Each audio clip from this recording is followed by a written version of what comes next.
આગાહીકાર અંબાલાલ પટેલનું મોટું અનુમાન છે। આગામી 24 કલાકમાં ભારે વરસાદનું અનુમાન છે। 8 થી 14 ઓગસ્ટ દરમિયાન સારો વરસાદ રહેશે। રાજ્યમાં ઘણા વિસ્તારોમાં સારો વરસાદ થશે।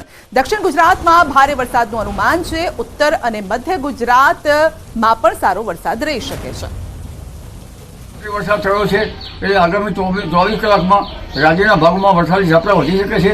આ ઉપરાંત તારીખ 8 થી 14માં રાજ્યના ઘણા ભાગોમાં સારો વરસાદ થવાની શક્યતા રહે છે, જેમાં દક્ષિણ ગુજરાતના ભાગમાં ભારેથી અતિભારે વરસાદ થવાની શક્યતા રહે છે। દક્ષિણ સૌરાષ્ટ્રના ભાગોમાં પણ વરસાદ થવાની શક્યતા રહે છે। ઉત્તર મધ્ય ગુજરાત, પૂર્વ ગુજરાત, સાબરકાંઠા અને લગભગ કચ્છના ભાગોમાં વરસાદ થવાની શક્યતા રહે છે। કચ્છના કેટલાક ભાગમાં ભારે વરસાદ થવાની શક્યતા રહે છે।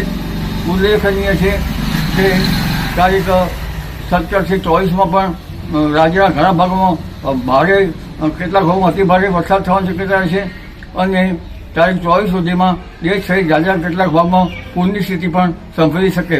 તારીખ 15મી ઓગસ્ટથી એટમોસ્ફિયરિક વેવ સાનુકૂળ બનતા બંગાળના ઉપસાગરમાં સિસ્ટમો સક્રિય થશે, જેના કારણે લગભગ ગુજરાતના ભાગોમાં સારો વરસાદ થવાની શક્યતા છે। અલબત્ત કેટલાક ભાગોમાં ભારે વરસાદ થવાની શક્યતા રહેશે। તો અમદાવાદનું એક ગામ વિના વરસાદે પાણી છે। ઢેઢાલ ગામમાં પાણી ભરાયેલા છે। બાવડા તાલુકાના ઢેઢાલ ગામમાં ભરાયું છે પાણી અને ઢીચણ સમા પાણી છે। ગ્રામજનો પરેશાન છે, વાહનો પણ પાણીમાં ડૂબ્યા હોય તે પ્રકારની સ્થિતિ છે। આખા ગામમાં જ્યાં જુઓ ત્યાં પાણી જ પાણી નજરે પડી રહ્યું છે। લોકોના ઘર આંગણવાડીમાં પણ પાણી ભરાયેલા છે। તો અંગે જ વધુ અપડેટ મેળવીશું। અમારા સહયોગી ગૌતમ પણ આપણી સાથે જોડાઈ ગયા છે ઢેઢાલ ગામથી, એટલે કે ગ્રાઉન્ડ ઝીરો પરથી આપણી સાથે છે। જી, વરસાદ તો નથી પડ્યો ગૌતમ, પરંતુ આપણી પાછળ સર્વત્ર જાણે કે નદી હોય તેવા દ્રશ્યો સર્જાયા છે, કારણ શું?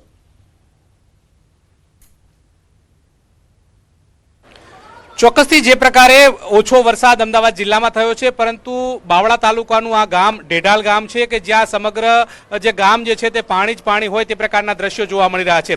પહેલા તો આ ગામના દ્રશ્યો જુઓ કે લોકોને કેટલી હાલાકીનો સામનો કરવો પડી રહ્યો છે। ગામની અંદર કેવું પાણી ભરાયેલું છે તમે સાફ રીતે જોઈ રહ્યા છો કે ઢીચણથી પણ ઉપર જે છે તે પાણી ભરાયું છે। લોકોને પણ પસાર થવું હોય તો પાણીમાંથી પસાર થવાની નોબત જે છે તે આવી રહી છે। મહત્વનું સાથે સાથે એ છે કે સમગ્ર ગામની અંદર આ જ પ્રકારની સ્થિતિ છે। શાળા હોય, આરોગ્ય કેન્દ્ર હોય, આંગણવાડી હોય, તમામ વિસ્તારોની અંદર આ ગામની અંદર પાણી ભરાયા છે। રાહદારીઓ પસાર થઈ રહ્યા છે તો તેમની વાહનો જે છે તે જાણે પાણીમાં તરતા જતા હોય તે પ્રકારના દ્રશ્યો જોવા મળી રહ્યા છે।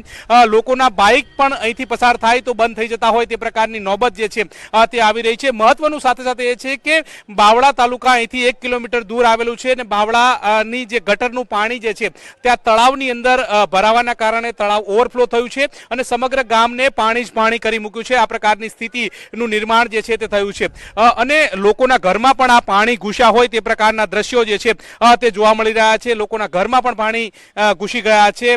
લોકોને પસાર થવું હોય તો અનેક પ્રકારની મુશ્કેલીનો સામનો કરવો પડી રહ્યો છે। સાથે સાથે ગંદકી કાદવના કારણે લોકોને પણ જીવવું મુશ્કેલ બની રહ્યું છે। ગામ લોકો પણ પરેશાન છે।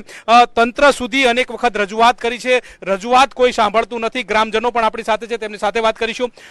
કેટલા સમયથી આ પરિસ્થિતિનો સામનો કરવો પડી રહ્યો છે, કેટલી હાલાકી ભોગવી રહ્યા છો? છેલ્લા 20 દિવસથી વરસાદી પાણી ભરાઈ રહ્યું છે। તંત્રને વારંવાર રજૂઆત કરવા છતાં તંત્ર કંઈ સાંભળતું નથી। કાકા, તંત્ર જાડી ચામડી વાળી થઈ જાય, તંત્રને કોઈ પડી જ નથી આ ગામ વિશે, કારણ કે આ ગામ અમિત શાહના મત વિસ્તારનું આવત। શું કહેશો કાકા, કેટલા સમયથી પાણી છે અને ક્યાં ક્યાં પાણી ભરાયું છે? 20 દિવસથી બાવળા તાલુકાનું પહેલું ગામ છે અને એ છેલ્લે 1 કિલોમીટર અંદર ઢેઢાલ ગામમાં પાણી ભરાયેલું છે, છતાં પણ તંત્ર હજુ કંઈ આની દરકાર લેતું નથી। શાળામાં છોકરાઓ જઈ શકે છે નથી? શાળામાં તો છોકરા છેલ્લા 15 દિવસથી છોકરા શાળામાં જ નથી જઈ શક્યા। કાકા, છોકરા જાય એવી પરિસ્થિતિ જ નથી, એના કારણે છોકરાને ભણવાનું પણ મુશ્કેલ બની રહ્યું છે। મામલતદારને રજૂઆત કરી? મામલતદારના લેખિતમાં રજૂઆત કરી, લેખિતમાં નહીં મૌખિક રજૂઆત કરી। મેં ટેલિફોનિક વાત કરવા છતાં મામલતદાર બી કંઈ સાંભળતા નથી, આની ઉપર કોઈ કાર્યવાહી કરતા નથી। ચોક્કસથી તો ગ્રામજનોનું કહેવું છે કે કોઈ કાર્યવાહી થતી નથી તે પ્રકારની વાત કરી રહ્યા છે અને સાથે સાથે ફરી એકવાર દ્રશ્યો બતાવવાનો પ્રયત્ન કરીશ કે જે પ્રકારે સમગ્ર ગામ જે છે તે પાણીમાં ગરકાવ થઈ ચૂક્યું છે. ગ્રામજનો પારાવાર મુશ્કેલીનો સામનો જે છે તે કરી રહ્યા છે. લોકો શાળામાં બાળકો ભણવા નથી જઈ શક્યા તે પ્રકારની સ્થિતિ પણ નિર્માણ થઈ છે. આંગણવાડીની અંદર પણ પાણી ભરાયા હોય તે પ્રકારની બાબતો સામે આવી રહી છે. લોકોના ઘરમાં પણ પાણી છે જેના કારણે લોકોને જીવવું પણ મુશ્કેલ બન્યું છે. ત્યારે તંત્ર ક્યારે આ જે પાણીની સમસ્યાનું નિરાકરણ લાવે છે અને ક્યારે પાણીની સમસ્યાનો અંત આવે છે તે જોવું રહેશે. પરંતુ અત્યારે હાલ તો સમગ્ર ગામજનો જે છે તે પરેશાનીનો સામનો કરી રહ્યા છે. તંત્રને રજૂઆત પણ કરી છે પરંતુ કોઈ સાંભળતું નથી તે પ્રકારની વાત પણ ગ્રામજનો સવાલ અહીંયા એ છે પાણી નિકાલની કોઈ વ્યવસ્થા નથી, એવો રસ્તો નથી જ્યાંથી આ પાણીનો નિકાલ થઈ શકે. કારણ કે છેલ્લા 20 દિવસ અને 20 દિવસમાં એવો ભારે વરસાદ અમદાવાદ કે અમદાવાદ જિલ્લામાં એવો ભારે વરસાદ નથી વરસ્યો.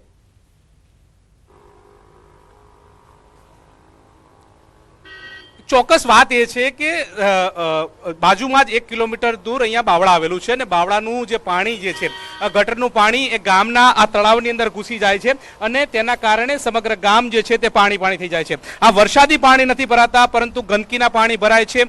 ગામ લોકોને રોગચાળો ફાટી જાય તે પ્રકારની સ્થિતિ છે. આ બાળક જે રીતે શાળામાંથી જઈને આવ્યું છે અને તેને કેવા પ્રકારની સ્થિતિથી ગામની અંદર પ્રવેશ કરવો પડી રહ્યો છે સાફ રીતે જોવા મળી રહ્યો છે. આ રસ્તાની વાત કરીએ તો બાવળાથી સાણંદ તરફ જવાનો આ રસ્તો જે છે લોકો પણ અહીંયાથી મોટી સંખ્યાની અંદર અવર જવર કરતા હોય છે પરંતુ તમામ લોકોને પાણીમાંથી જવાની નોબત જે છે તે આવી રહી છે.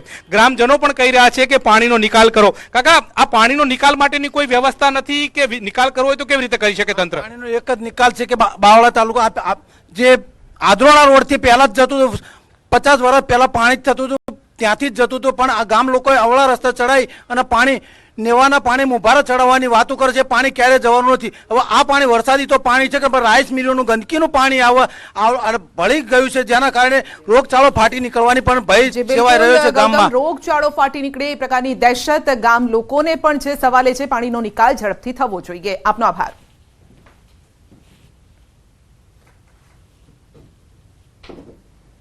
આ તરફ દાહોદના લીલર ગામેથી એક સાથે 13 સાપોનું રેસ્ક્યુ કરાયું છે. ઓલ એનિમલ રેસ્ક્યુ ગ્રુપ દ્વારા ગરબાડા દ્વારા સરીસૃપોનું રેસ્ક્યુ કરવામાં આવ્યું છે. 10 સાપના નાના બચ્ચા અને 2 મોટા સાપનું રેસ્ક્યુ કરવામાં આવ્યું છે. ઘરના બહાર પડેલી ઈંટોની અંદર સાપ જોવાતા રેસ્ક્યુ ટીમનો સંપર્ક કરાયો. બિનઝેરી સાપનું રેસ્ક્યુ કરવામાં આવ્યું છે અને સાપના બચ્ચા અને ધામણ સાપનું રેસ્ક્યુ કરાયું છે. તેમને જંગલ વિસ્તારમાં છોડી દેવામાં આવ્યા છે.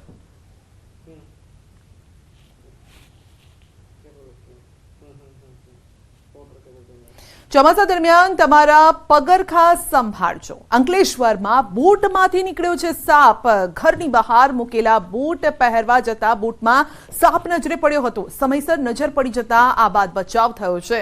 તો સ્નેક કેચરની મદદથી જ આ સાપને ઝડપી પડાયો હતો. પરંતુ ગ્રામ્ય વિસ્તારોમાં ખાસ સાવચેતી રાખવી જરૂરી છે. તો બૂટમાંથી નીકળ્યો છે આ સાપ. જો જોયા વગર એ બૂટ પહેર્યા હોત તો એ સાપ કરડી પણ શક્યો હોત.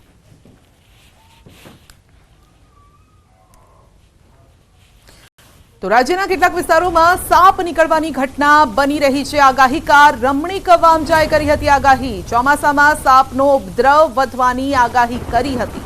ભાદરવા મહિનામાં તીડનો ઉપદ્રવ વધશે તેવું પણ કહ્યું હતું અને નવરાત્રીમાં પાછોતરો વરસાદ થશે તે પ્રકારની આગાહી કરી હતી. તો આ 3 આગાહીમાંથી પહેલી આગાહી સાચી ઠરી રહી છે. ન્યૂઝ 18 ગુજરાતી અહેવાલ પ્રસારિત કર્યો હતો અને જેમાં રમણીક વામજાએ કહ્યું હતું કે આ સમય એવો છે જ્યારે સાપ, વીંછી જેવા જે ઝેરી જંતુઓ હોય છે, જીવજંતુઓ હોય છે તે નીકળવાની ઘટનાઓ બનશે અને એ જ આપને દેખાઈ પણ રહ્યું છે.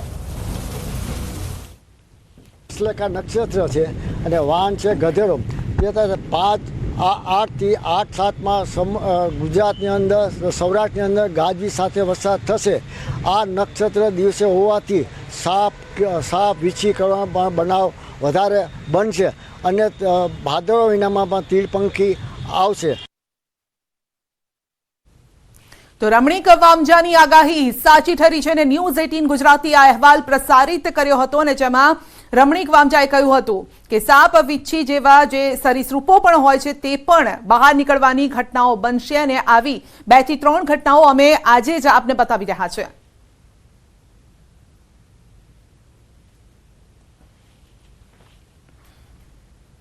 ઉનામાં વિદ્યાર્થીઓ રજડ્યાનો મામલો સામે આવ્યો છે. જિલ્લા શિક્ષણ અધિકારીએ 10 દિવસનો સમય આપ્યો છે. ઓરડા ભાડે રાખવા 10 દિવસનો સમય આપ્યો છે. તો હવામાન વિભાગને પહેલા સાંભળીશું, ત્યારબાદ બીજી ખબરો જોઈશું. डे 2 को है और जो डिस्ट्रिक्ट है जहां पर हैवी रेनफॉल की वार्निंग है और साथ में येलो अलर्ट जारी है वो डिस्ट्रिक्ट है नवसारी, वलसाड, दमन और दादरा नगर हवेली. और डे 3 की बात करेंगे तो डे 3 के लिए जहां पर हैवी रेनफॉल की वार्निंग है वो डिस्ट्रिक्ट है बनासकांठा, साबरकांठा, भरूच, सूरत, नवसारी, वलसाड, दमन और दादरा नगर हवेली. और डे 4 के लिए जहां पर हैवी रेनफॉल की वार्निंग है वो डिस्ट्रिक्ट है बनासकांठा, साबरकांठा, नवसारी, वलसाड, दमन और दादरा नगर हवेली.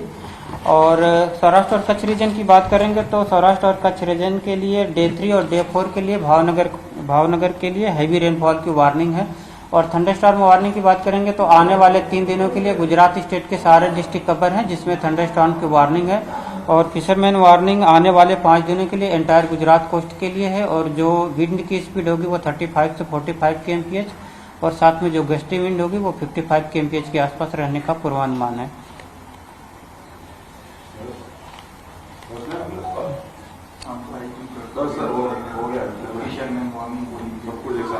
हाँ सर, देख सकते हैं.